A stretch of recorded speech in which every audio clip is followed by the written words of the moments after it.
Hello guys, it's very big pleasure to meet you again on my channel, YouTube channel, business YouTube channel, the best business YouTube channel in the internet, I hope.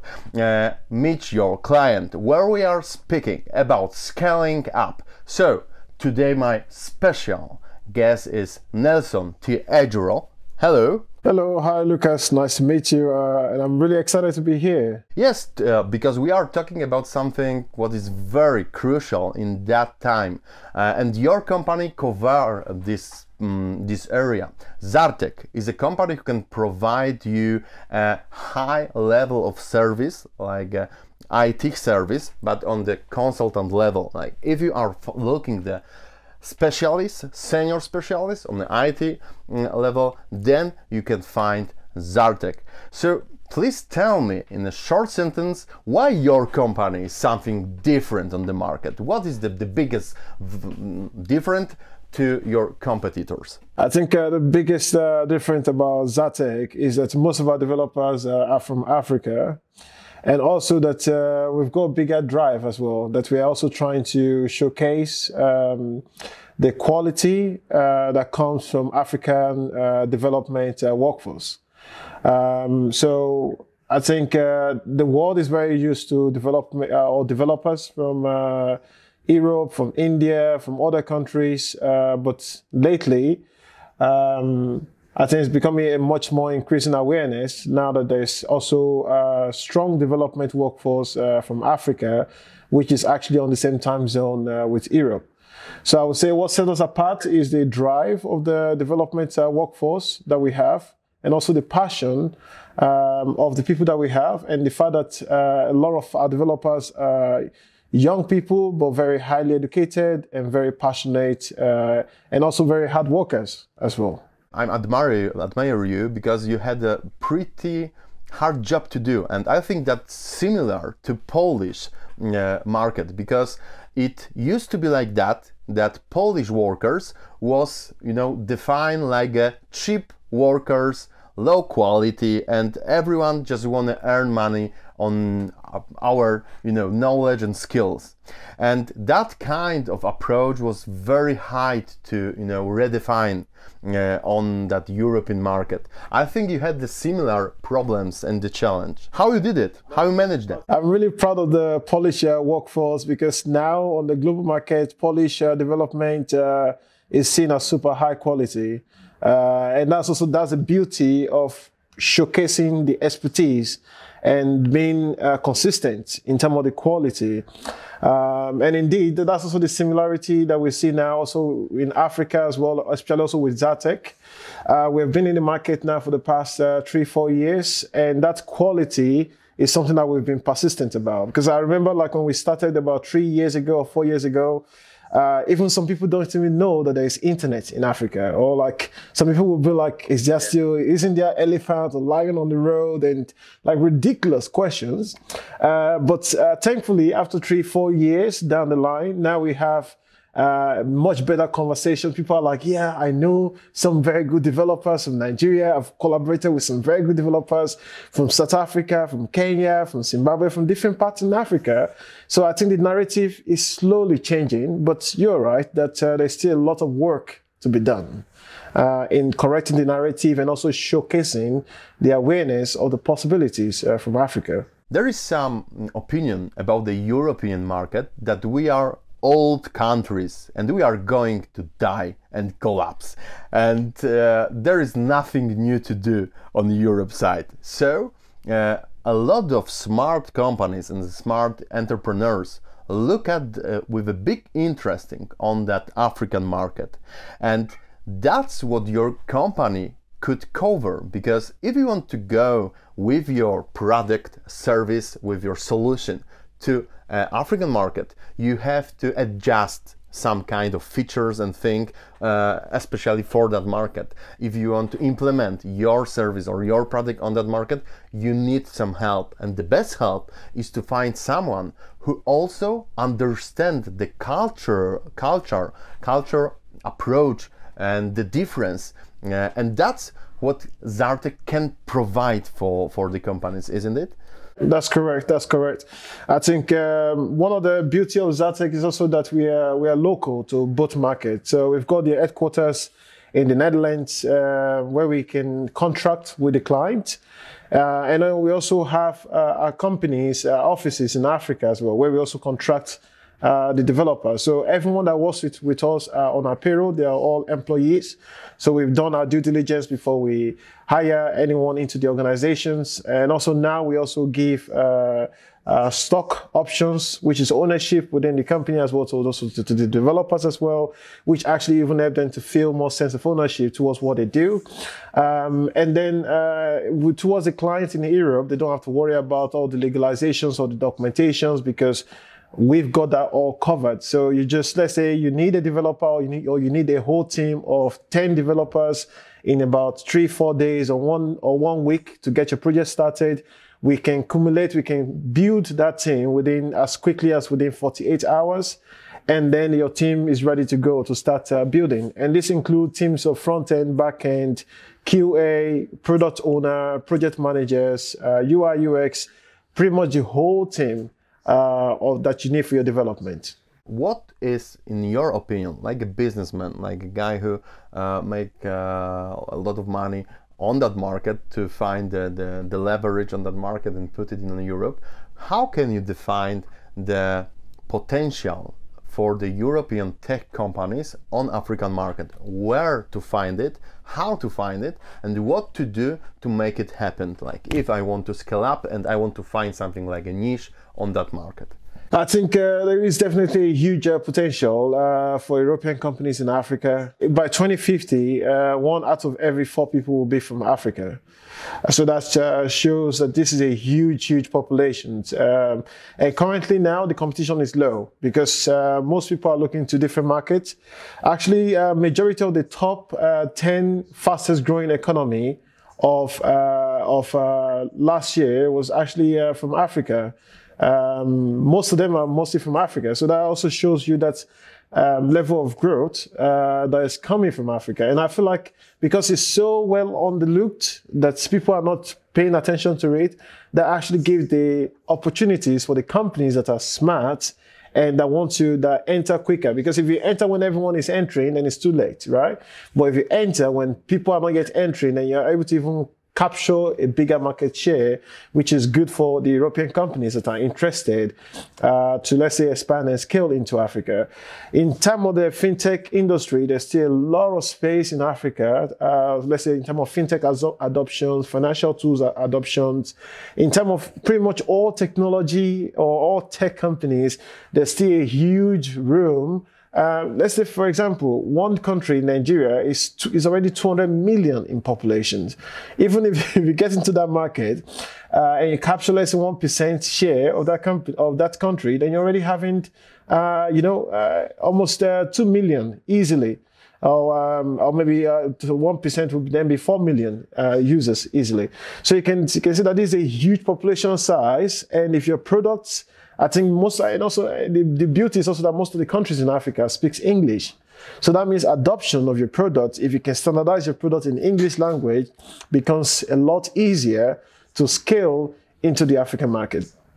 But then, of course, if you have difficulties in understanding this market, that's also where we also come in as well as Zarttech to also help you understand the African market better, also help connect you to different government agencies, also help connect you to different local workforce or different connections that you might need to scale your services. If you can point out the 3 country in Africa, what could be, in your opinion, the best direction in the 2024?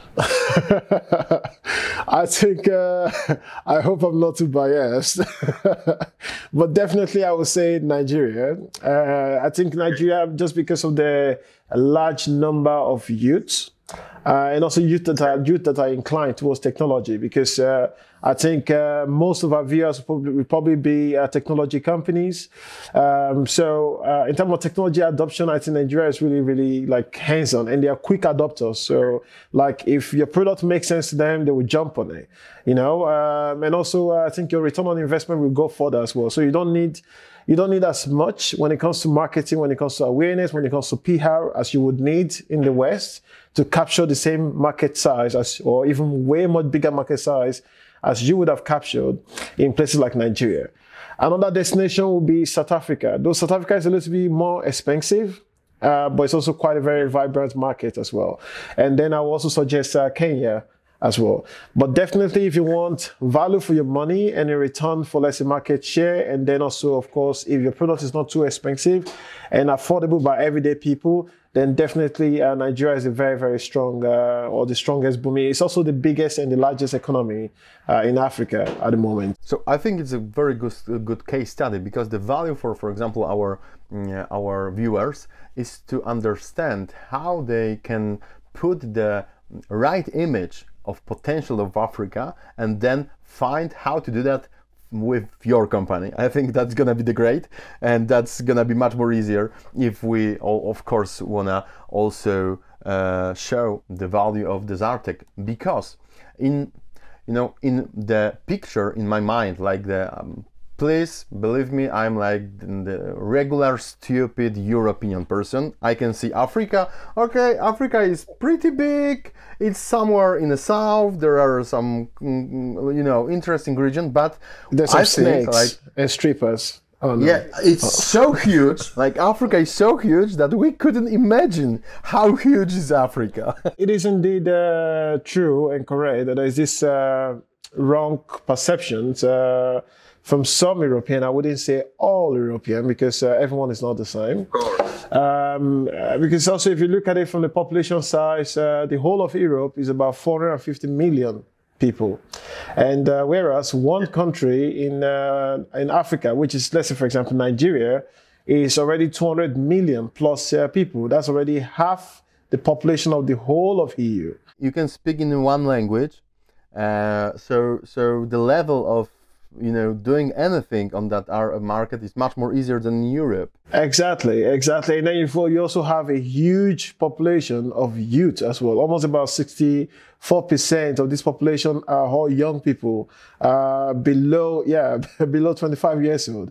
So these are huge amounts of young, highly educated people, proactive, and who are like ready to adopt technology or any kind of tech space or the likes. And the middle class is rising as well, which also give access to, let's say, buying powers as well when it comes to, let's say, affordability to purchase, let's say, some kind of services or application that you, as an European company that's looking to scale to Africa, might need. And that's why you see the huge boom in the fintech space, in the tech space, all over Africa at the moment, and there's still a lot of room for it because, like I mentioned, the population size is just really huge, and there's very little people looking to this market, so there's still room to still grasp as much as possible within the African market. Okay, it sounds like fairy tales. Like, okay, now what I want to do immediately to pack my bags and go to Nigeria and start the million business. But please, Nelson, be honest and tell me what would be the first problem for me when I wanted to do that? Like, what I should focus on the beginning? What's the entrance level for me? What I should focus on the beginning, and what would be for sure would be the problem on the beginning? The problem I see now, also that we also see, is the level of loyalty is quite low, and that's also because people are ready to jump ship anytime. People are ready to jump at the next, big opportunities, and of course you cannot really blame people as well, because sometimes also because when you're coming from a much less opportune background, then you're looking for the next big thing, and sometimes it blocks your eyes from seeing the long-term benefit of things. And the long-term benefit could be that, okay, if I work hard where I am now, I could get more, and there could be more, and blah, blah. And then short time could be that, okay, if I jump here 1 month, 2 months, and so I think, but slowly we've been able to help prevent this kind of situation. Let's say, for example, by giving part of the company ownership to every developers as well, to also increase that sense of ownership. even despite that, sometimes some people still don't know the value of that, because they're all about now. So that's something that would also be, that's something that will get better over time as they also gain more awareness about what does investment means, what does, that it's not all about what you can get right now, but it's also about the future investment as well. That also comes back to make you even a much more millionaire, or, because a lot of people become millionaire by just getting stocks, or by working hard now, and then they get more value later on in the future. So I think that could be one bottleneck that we see at the moment. But I think like every economy as well, so like the Western economies that have developed, they also went through that process as well. Because then the more an economy gets better, then the more people also understand, okay, that's okay. If I work out today, I can be patient for tomorrow for the investment to yield return. So I would say maybe that's something to prepare for, but ways to also prevent that is just to maybe to constantly remind people why you're doing what you're doing, and also create some level of transparency as much as possible. But it's a work in progress, but we see a lot of improvement over time in terms of the improvement when it comes to loyalty, and also when it comes to, when it comes to that angle. I had the opportunity to set up a business abroad, but it was a European country and Canada, so it was maybe a little bit easier for me, because I understand that I understand pretty easy the language, and the culture was pretty the same. But for me, the first thing is always, okay, what is the barrier of the language on that market? Like, if I want to sell something, can I do it in English, or it's like, for example, in Italian market, you of course can find someone who can speak in English, but no one buy a shit if you try to sell it in English. So how is it on Nigerian market? Beauty of Nigerian market and some of the African markets is that English is the official language. So, and also given the fact that also the vast majority of the population are young people, so that also means that these are people that they went to university, they went to or high school, or they went to, I think most people are actually very highly educated people, so they've gone through the education institutions or infrastructure to have learned good English. So if you come to Nigeria or some other African countries and your platform is in English, you pretty much have a very good time in terms of penetration of different markets, because almost everyone speaks English. Especially almost everyone that can utilize technology or tech platform would be able to speak English. But not, of course, not all the population speaks English, but most people that wouldn't speak English probably cannot use a tech platform anyway. So then in that case, they will not be part of your market or ideal customer profile. The second problem is administration, always. Like, I can tell you that I think I've been in hell when I live in Poland. We always like to complain that our level of administration and the complexity of that regulation are very high. Then I moved to Italy and I saw that was a heaven. Now I'm in hell. That's the worst. Like, if you remember that animation when we were young, it was Asterix and Obelix, and they had one episode when they came to Italy, and that was that kind of abstract level of administration. It's impossible to do anything. Like, it takes times and money, and everyone wants money from you on every single level of that. Why? I'm still waiting for a good internet provider for 3 months. Like, my God, that's crazy. And what's the perspective? What is the landscape of that in Nigeria? To be honest, like, be honest, please. Probably very similar as well. But like I mentioned, I think there's a lot of improvement that's upcoming, because the population size is also shifting, right? The young people are becoming now old, and they're becoming, imagine the huge size of the population are now entering into the workforce. And the huge amount of the population are also shifting how policies are made, because as they're entering into the workforce, the middle class is rising. So when the middle class rise and poverty decreases, that also affects a lot of socio-economic issues. Like, that also helps to address corruption, because things like corruptions and all that kind of socio-economic issues are only thriving because people are poor. So the moment that there's more middle class, that people have more food in their stomach, also the mentality shifts, the way the policies shift. Also, some of the social economic issues becomes a lot better. So that's also why, like in Nigeria now, for example, you see a lot of things are becoming more digitalized. So a lot of applications now are done online. It's a gradual process, but in fact, I think it's actually quicker than a lot of other countries. Yeah, because they're jumping a lot of steps in terms of, today could be that things are still done with papers, and tomorrow they could be like, starting from tomorrow, everything has to be done online. So the speed of adoption there is going at the speed of light. So that also shows a lot of promise for a better tomorrow. So I would say, in terms of progressions, there is hope there. But the current state now, I can maybe compare it to Italy, but in terms of the speed of progression, definitely in the next few years, it might be in a whole different space. I don't want to say it loud because I'm actually here, but Italy stopped developing 20 years ago. They just stopped like that. Their economy, they business.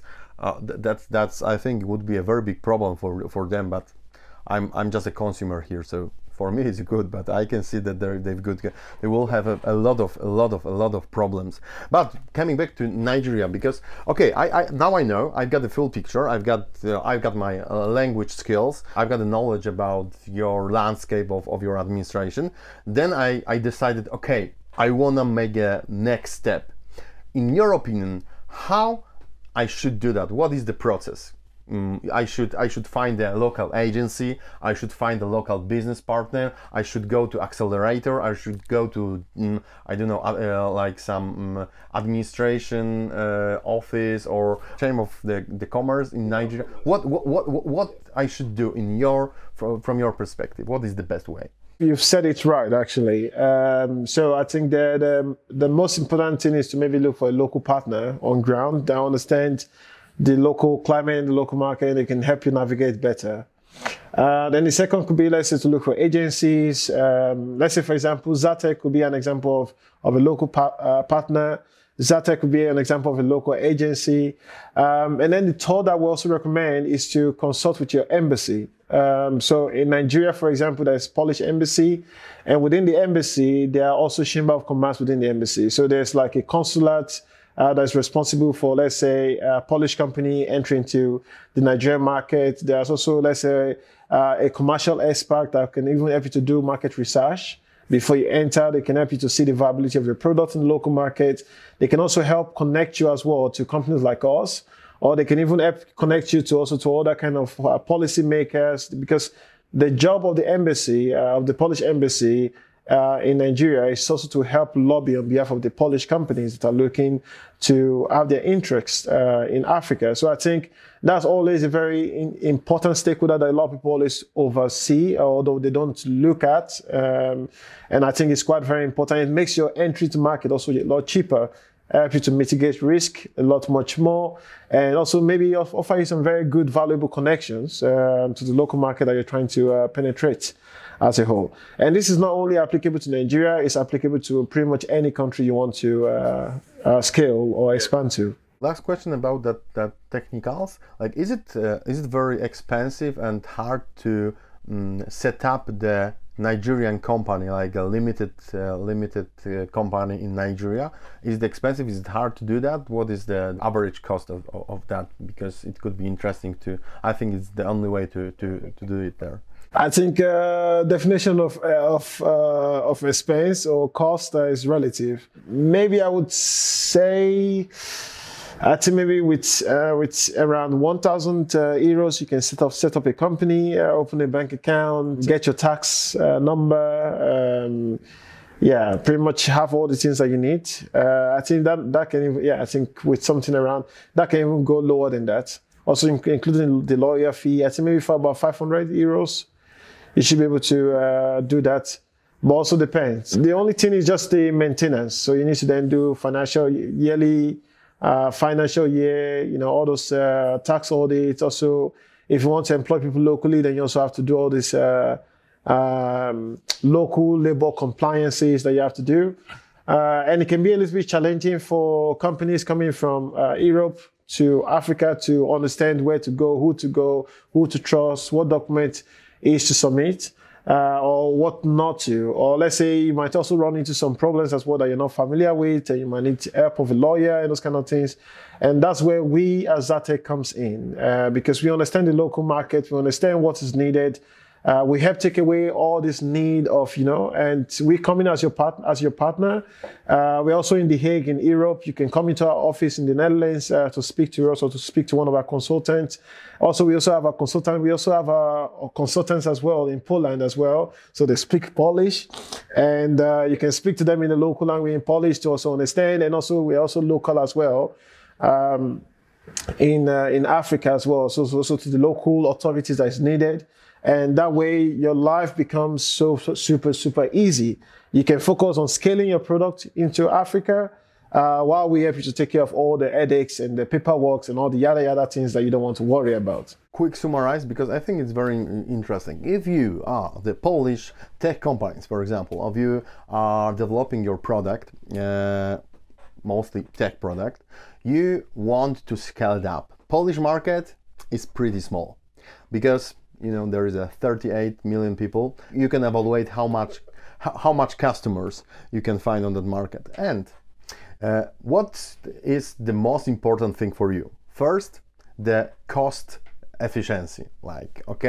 You have to work on that part. So you can hire your company and hire your people to find a very high quality developers who can do the same work for smaller amount of money. Yes, I don't know.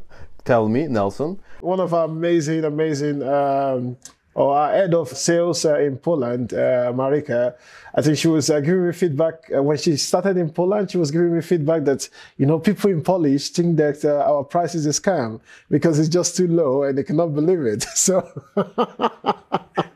Nelson, I have to tell it because there is like an email scam from many years, and there is something like a Nigeria prince, and they have a treasure like $100 million, and they want to share it with us. I guess that's why they think that maybe that's not realistic, because but it is funny because that actually showcased that the price efficiency and the price gain that you can actually benefit. And code doesn't have any language. Code is the same wherever it is. The quality is the same. The time zone is the same. Then you get developers that are very, very entrepreneurial. I think Africa by nature, every African is an entrepreneur. Then you get a bunch of entrepreneurs, and if you give them the space and the freedom, they will help you innovate crazily. They will bring insight that you haven't seen before. And that's what makes any great company great and successful. I've got the great developer with high skills, with a good price from your company. And then when I build my product, for example, then I'm thinking about scaling up. And okay, I'm looking at new markets. European market, high cost, like very high. US market, my God, you need 6 figures to do any ads there. So maybe the new raising up market like Nigeria, and then I call to my partner what I already work and tell them, hey guys, I want to go to Nigeria market with my product, my services.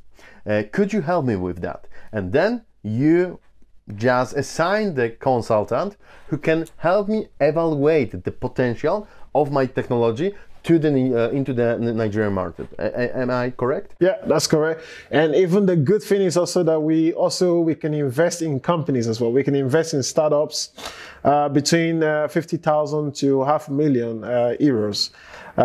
So let's say, for example, if you're looking to raise your next round of money and majority of the money is going to go into building technology, we can actually invest in that technology part of the fundraising that you're raising.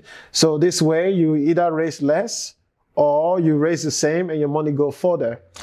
So you can, with us, you can get your software built with us at a very good cost efficiency rate, or you can get a whole team to work with you to build or to join your existing team, ranging from product owner, front end, back end, mobile, QA, cybersecurity, ML, data engineers, data scientists, name it. And all you can get them within 48 hours. I mean, I think about 2 weeks ago, we set up a team of about 9 people for an AI project in the Middle East within 48 hours. They were quite like, they couldn't believe it. Actually, as at a few days ago, we added a team of new 4 people to the team because most of our clients either use our team as a service solution, or they give us your software to develop for them. So it depends on what level the companies are, because if your company is already big and you already have your team, it makes sense that you come to us for the team as a service. So we just give you a team to then join your existing team. But let's say if you're just starting off, then you can come to us and we can take up your old software development and do that software development for you. But if, let's say, you're raising funds and you need extra capital, you can come to us. We also invest between 50,000 to $500,000 in companies. But of course, the only exemption is that we invest only in companies with social impact. We invest only in companies that are heavy on software, that we know that once the software is ready and in the market, that there will be possible revenue generations, but also that their social impact also fits our goal as a company, because we're not just all about the commercial value, we also have the social value that also comes with why we do what we do and put in the work that we do as a company. That sounds like a little bit of a scam, Nelson, because it's too good to be true, Yeah, indeed, it's too good to be true. Yeah, indeed. I will try it. I will. Tomorrow you will see me in front of your door when I'm knocking with my bag and saying, "Hey, I came with my whole family and my company. Now please invest. We're going to the Nigeria." yeah. Maybe to just throw a little bit light into our investment. So what we do is that we invest, let's say, for example, 200,000 or 250,000 euros. We create a bucket for you as a company, and instead of you paying 100% of the invoice value, you can pay, let's say, 70%, and the remaining 30% will come out from the investment bucket. And this investment bucket is a form of sweat equity in your company. But then our term sheet is always in form of convertible loan.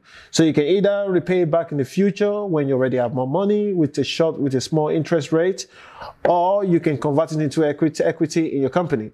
But of course, we see that most companies like to convert it into equity, because when we are also on your cap table, then that means our interest aligns with your interest. So if you grow, we grow. So we make sure that we give you the best developer there is, to make sure that you also grow and you go to market quicker. And that way, if the interest aligns on both sides. Thank you very much. That's a very, very clear and very interesting. To the end, I want to ask you, Nelson, why you are doing that? Like, what's driving you to do that company and make a lot of problems and make a big, goals? Why you are doing that? What is the reason? Very, very good question. I think I grew up, experiencing both sides, seeing people in Africa work super hard, and also seeing people in the West also work super hard as well. The only difference is that in the West, when you work super hard, the opportunities are there to meet that hard work, right? But sometimes in Africa, you might be the most hard worker, but there's just no opportunity to meet that hard work.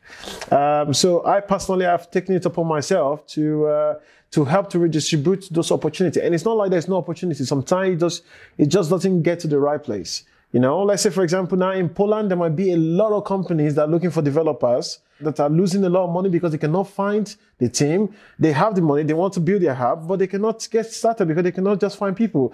And then you have, on a different side in Africa, people who have masters, PhD, they have the skills, they have 8-10 years of experience, they're ready to do the work, but they also don't have the same access of opportunities as well. So how can we bridge the gap between somebody that have the need and somebody that also have, and then bring them together? And I feel like that is what Zarttech is all about. And that's what we have set up as well, to also help to make sure that the opportunities get to the right place as well, and the need meet the supply.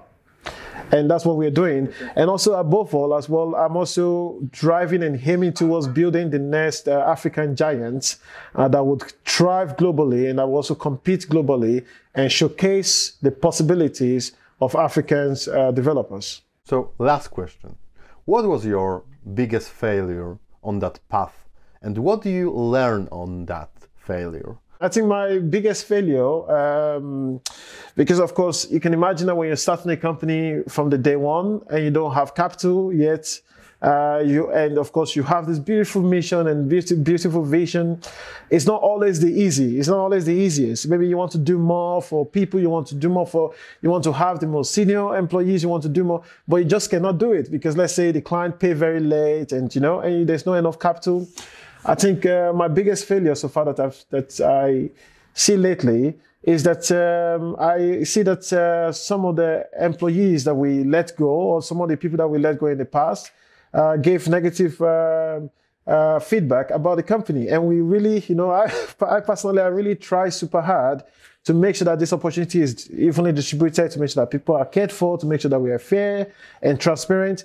But I still see that we are not able to do that. And sometimes it's not our fault because we can only do what we can do within the possibility and capacity that we can do.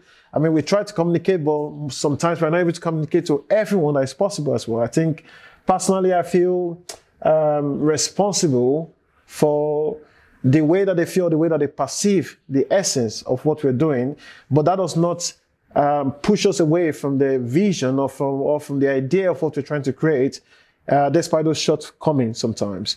But then, of course, every day within the company, we strive to make sure that we try our best to align ourselves with that vision and to create the impact that we want to create. And also maybe also now do more in terms of communicating the value that we're trying to work towards as well too, as much as we can. But sometimes we come short, but the best that we can do is to always make sure that we reevaluate and ask ourselves, how can we do better as we grow and also as we have more strength to do more things within the organization, especially given the fact that when we started, a lot of people also in terms of investment did not believe in Africa. They didn't want to take the risk. So there was a lot of constraint. But then that also comes with that consequences as well. But I'm really grateful also that we, in the midst of all the constraints, in the midst of helping people to understand the benefit of Africa, which was really, really super hard, that we're able to now scale the company to where we are today. And also, I'm also grateful for the rest of the teams that we have as well that help make that possibility a possibility, and also to where we're going to head next to as a company as well. Nelson T. Aguilo was my guest. Thank you very much, Nelson. Thanks for having me, Lucas. That was great. Nelson from Zarttech was my guest, and I think it was one of the greatest conversations during that channel. You are on the louder&higher channel, so we can help you with your strategic approach for communication marketing and to find a way how to go to the new market through our partners. And Zarttech is our partner. We want to go to Africa because we see the potential, especially for the Polish company, because we are smart, we are capability, and we can do that. So please, if you have any questions, or if you want to connect with Nelson, go and ask us in the comments or just send me a mail and I will connect you guys. So thank you, Nelson, once again, and I hope we will see in the future. Thanks, Lucas. Looking forward to the great goals and dreams that we're going to have together in Africa. Thanks.